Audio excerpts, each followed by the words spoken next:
I said we're moving on up to the east side, to the east side. All right, let's make magic.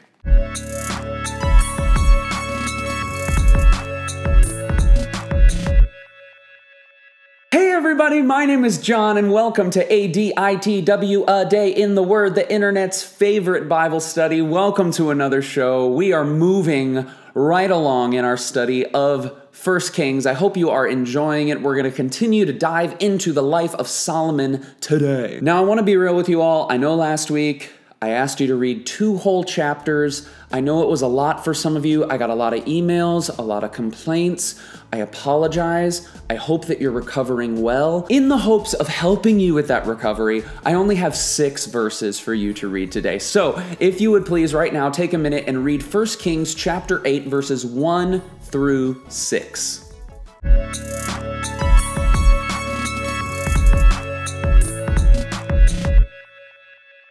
So last week, if you remember, we talked about how Solomon built the temple meaning the house of God. And this is really the next step here that we're reading about in the beginning of chapter 8. What's happening is the people, they are bringing what's called the Ark of the Covenant to the temple to reside in the temple. And the history of the Ark of the Covenant is this is where the Spirit of God dwelled. It was sort of this box about yay big that the Israelites, as they were traveling through the desert, they would carry. And when they had this ark, they knew the Spirit of God was with them. God was with them. And so now the ark is finally going to be brought home to the temple. And like we said, in chapter 6, we read about the building of this temple. We read about how specific the directions were for how it was to be built. We read about these ornate, beautiful decorations. But here what we see is that this beautiful building, it's just a building until the Spirit of God enters into it. The temple, it was just 4 walls until it was filled with the Ark of the Covenant. It was just a building until it was filled with the Spirit of God. And I think that idea of being filled with the Spirit of God, that's still true today.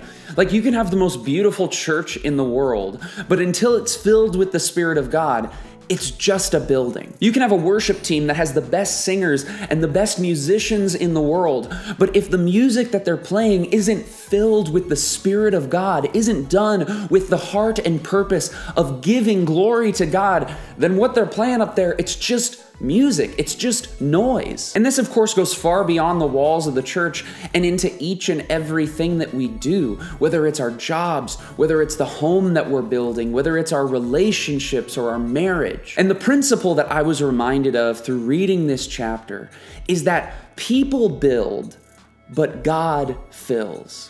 We as people, being made in God's image, we have this incredible ability to start or create or to build sometimes beautiful things.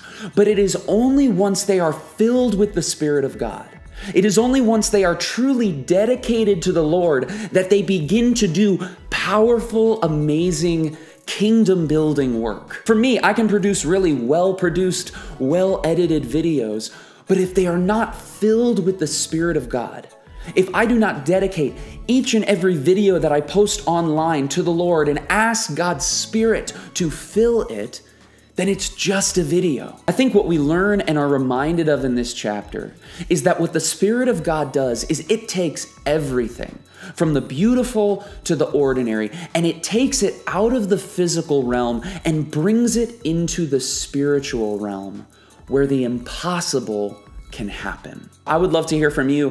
Where are those areas that you're going to be praying for this week? Where are the areas that I can pray for you this week that the Spirit of God would come into your life, fill it up, and begin to do amazing work? Let me know in those comments down below. As for today, that's all we have for you. Thank you so much for watching. I want to give a big shout out to our supporters on Patreon, specifically Tyler Woody, who is a top tier supporter of this show on Patreon. He is one of the main reasons that we can keep producing this show. If you would like to join the amazing community of people like Tyler, you can visit the link in the description down below. Become a patron of this channel for as little I can't even talk. Just go to Patreon and check it out if you want to help support this channel financially. That's all I have for you today. Clearly, I don't even know how to talk. Pray for me. I love you all. I'll see you next week. Keep being awesome.